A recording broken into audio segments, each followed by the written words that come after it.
আসসালামু আলাইকুম রহমতুল্লাহি ওয়া বারাকাতুহু। আমি রায়হান আপনাদের মাঝে নিয়ে এসেছি নতুন একটি ভিডিও এবং আমার চ্যানেলে আপনাদেরকে স্বাগত।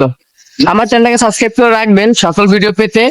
আর টাইটেল এবং থাম্বনেল দেখে বুঝে গিয়েছেন কি ভিডিও হতে যাচ্ছে, তো বেশি কথা না বলে চলুন ভিডিওটি শুরু করা যাক। আমাদের আজকের গন্তব্য বাংলাদেশ বিমান বাহিনী জাদুঘর। বিমান বাহিনী জাদুঘরে আসতে হলে আপনাদের সর্বপ্রথম আগারগাঁয়ে আসতে হবে। বিমান বাহিনী জাদুঘরটি মেট্রো স্টেশন সংলগ্ন। জাদুঘরের গেটের সামনে আসছি। রাস্তা পার হচ্ছে সামনে, যে আমাদের সামনে বিমান বাহিনী জাদুঘর, সেই যে দেখতে পাচ্ছেন বিমান বাহিনী জাদুঘর।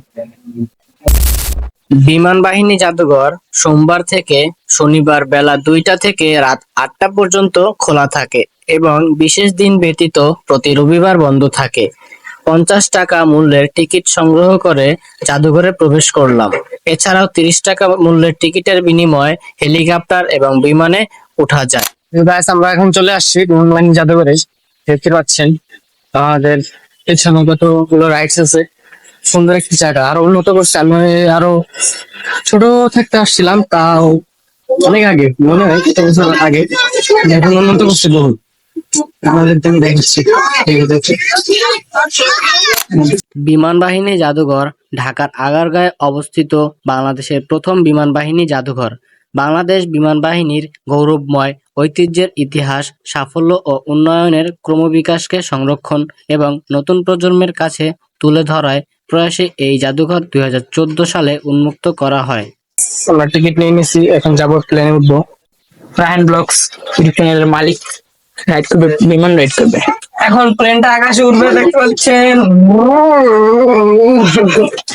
প্লেন উঠুন না, প্লেন তো উড়ে গেছে ভাই। এখন চেষ্টা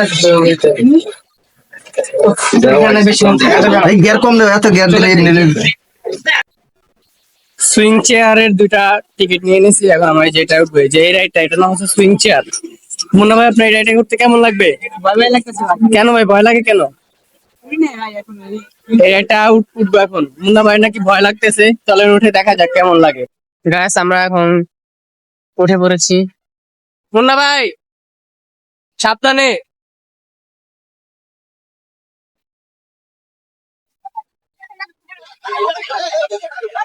মুন্না, ভয় লাগে? ভাই আমার তো লাগতেছে, আমার মাথা ঘুরাইতেছে। ভাই এই রাইডে উঠে কেমন লাগে ভাই? সেই ভাই, বাড়ির কারণ মাথা ঘুরাইছে ভাই। আমি আইসক্রিম কিনলাম 2টা। আমার মুন্না ভাইয়ের গলা শুকিয়ে কাঠ হয়ে গেছে, এখন সে আইসক্রিম খেতে চাইছে, তার আমি 2টা আইসক্রিম কিনে দিলাম। এখানে হাড়ি ভাঙা খেলা চলতেছে, দেখি হাড়ি ভাঙা খেলায় লোকটি হাড়িটা ভাঙতে পারে কিনা। আর সে আস্তে আস্তে সামনে আগাচ্ছে, আর লাঠিটা দিয়ে বাড়ি দিবে, এখনই দেখতে পাচ্ছি।